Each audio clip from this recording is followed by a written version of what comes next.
Hello, I'm Tiffany Parks, and this is A Bittersweet Moment with Katy Sewell.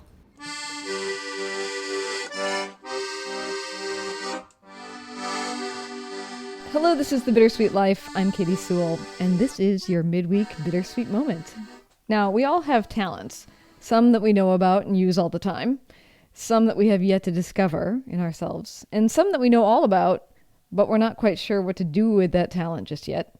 And joining me to demonstrate one of those remarkable talents is my nephew, Evan, and my sister, Dana. Hi, Evan. Hi. Hi, Dana. Hello. Good to see you both. So why don't you tell me what your talent is? Well, my talent is that I was born with perfect pitch. And what does that mean exactly? Well, I'm able to clarify what notes are played, I guess. So today you're going to demonstrate some of those skills. Dana's going to help by being the one playing the piano. Dana, you wanted to give us a caveat on the piano before we get started? The caveat is that our piano has not been tuned since before COVID, and so we're about 2 years into a good tuning, which means it's flat. So if anyone else in the listening audience has perfect pitch, you will notice that it's a little bit flat from what Evan is saying, but he's making the modifications to say the note that's the closest to the actual pitch. Okay, and so will he be looking at the piano while you do this? So he will not be looking at the piano. He will be turned around away from the piano so he cannot see the keys. Okay, all right, well, let's give one a try. So what we're going to do is I'll start simple, where I'll just play a single note and Evan will tell us what pitch it is. Okay. F sharp, B, C sharp, E. Now we will do 3 notes at a time and he'll name all 3. Okay. D sharp, F sharp, and A sharp. A, B, and D. Yes, and this. F, G, A, and C. Okay, so Evan, 1 pitch at a time. D sharp, A, B, C sharp, D sharp, and F sharp. A, B, C, and D. Now I'm just going to put my hand down on the piano. See if he can figure it out. C, D, E, F, and G. That's right. Now I'm going to do things in a certain key. So in the key of G, what notes am I playing? Let's see here. A, B, D, and E. So in the key of G, what notes are missing?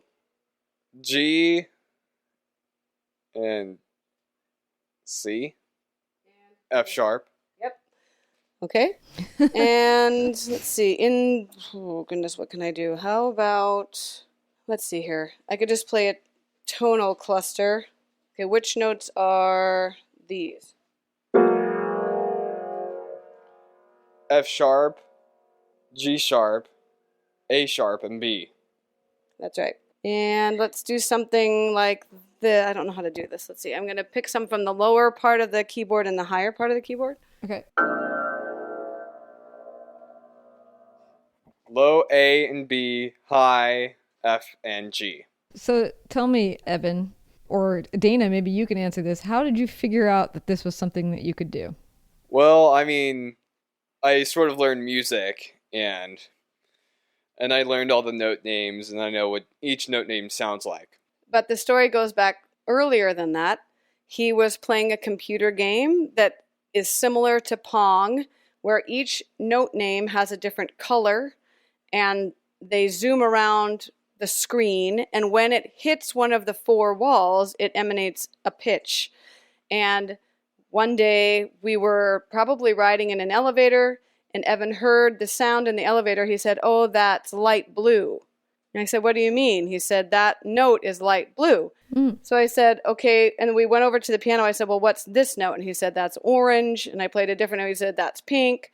So then when I was talking with his dad, we discovered that he was playing this game at his dad's house and had just knew which colors matched which pitch. So then I went home and on our piano, I labeled the note names on the keys.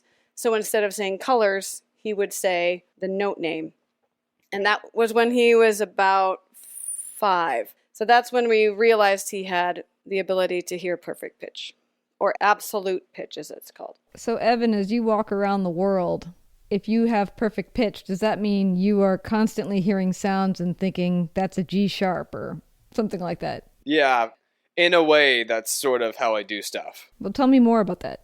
For example, we have a car that's new to our family, and every time you turn off the ignition, it gives you a little pitch, and it says, don't forget to check the rear seats. So, Evan, what pitch is that in the car? That's a G. And if we are riding the elevator in Columbia Center in downtown Seattle, what pitches will we hear? For the arrival chime, it's going to be a high C, and the floor passing chime is also going to be sort of similar to a high C. And we had something interesting happen when Evan was doing swim team. He would get in the car after swimming for an hour and say, oh, the sounds of the car startup are detuned, which meant they were not sounding as they usually did. But to me, it sounded the same. But to him, because of all the water in his ears, it sounded different. And then when his ears would clear up from the water, it would sound normal again. That is true. I think they call it swimmer's ear. If you've been swimming for a while and a whole bunch of water gets in your ear, a whole bunch of stuff sounds detuned. So, Evan, were you surprised to learn that this is not something everyone can do? I'm not really that surprised because it's a thing only a few people are born with. I wouldn't be surprised if others around me don't really know that many note names. Right. So what do you do with this talent? Well, I mainly use that to help me make music, I guess, using GarageBand. So when Evan does a cover of another type of song, he already knows it all, and he goes into GarageBand, and he can either put it in digitally with the MIDI keyboard, or he can use the dot feature where he just places dots where they belong in the notes. And so if he already knows all of the notes, he just has to put them in, and then he arranges it the way that he wants to arrange it. It also helps you probably in one of the classes you're taking right now. That's right. I'm currently taking AP Music Theory as a senior in high school over in Palm Desert, California. And you're about to graduate this year. And I will be graduating this year, which is going to be awesome. Do you think that you will do music in some way as an adult? Yes. In fact, one of my job plans was to be like a composer or musician or audio engineer in the future. Very cool. Yes, I was just talking with Dana yesterday about how quickly you can compose something sometimes. Like, for instance, I guess it was your grandfather, Omi's birthday yesterday, and she asked you to quickly compose him some sort of song. Yes. In fact, for a school talent show, I made a song about how us teenagers like to not do work for a while. It could also be people with senioritis. And I made this song in one day. So you're also very speedy. Yeah. I was thinking it would be fun to maybe challenge you sometime to redo a theme for our show. Oh, it would be lovely to do that. I could send you the current theme and you could remix it in some interesting way. Cool. I'll make a cover of it. Well, the other thing is that I'm sure some of your listeners are trying to figure out how they can use their special talents out in the world. And that's something Evan has been thinking about a lot as he's a senior applying for colleges and things like that. So we've been looking into programs that suit his unique talents and interests. Mm-hmm. We've been lucky enough to find something locally where he can explore audio engineering while he also gets an AA degree in music. So he can transfer to another university that can really use his talents and skills. Mm-hmm. What else could we demonstrate? What are the pitches of the elevator at your high school? At my high school, the elevator arrival chime sounds like a B. Well, the buzzers, there are 4 elevators at the school, and each one has a different pitched buzzer. One of them sounds like a D sharp, one E, one F pitch, and I think one of them was F sharp pitched. Have you ever looked into why or how elevator manufacturers decide what pitch it should be? I don't really know. It's up to their elevator company. Since you're an elevator enthusiast, is there a certain pitch that you think is just wrong when you hear it in an elevator? I don't think any pitch is wrong. I think each pitch makes every elevator company unique. If you were working for an elevator company and they asked you to choose a floor passing chime pitch, what would you choose? I'd probably do a very high A pitch or B pitch chime because it sounds cooler that way. And Dana, would you demonstrate a slightly off version of that on your flat piano? So he said an A,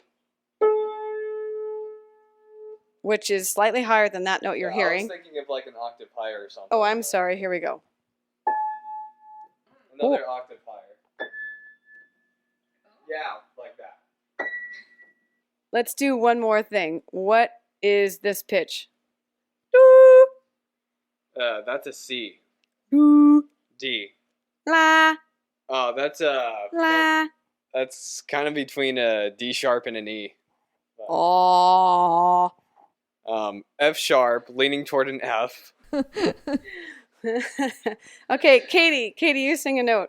Can I hum something? Yes. F sharp. Mm. I feel that's closer to a C than it is a B. We're hitting the quarter tones here, but that's okay.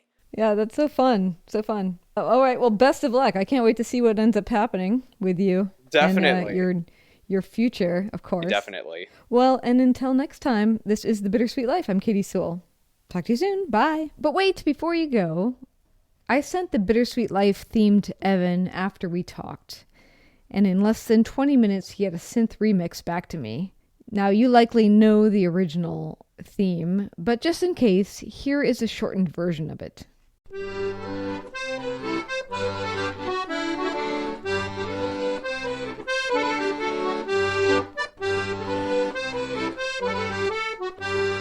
And here is Evan's remix.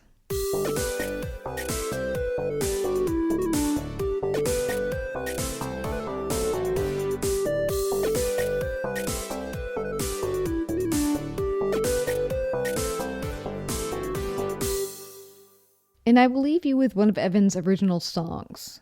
He's been composing music with and without lyrics for as long as I can remember. This is the one he picked to share with you today. It's titled A Hero is Born. I hope you enjoy it, and I'll talk to you next week.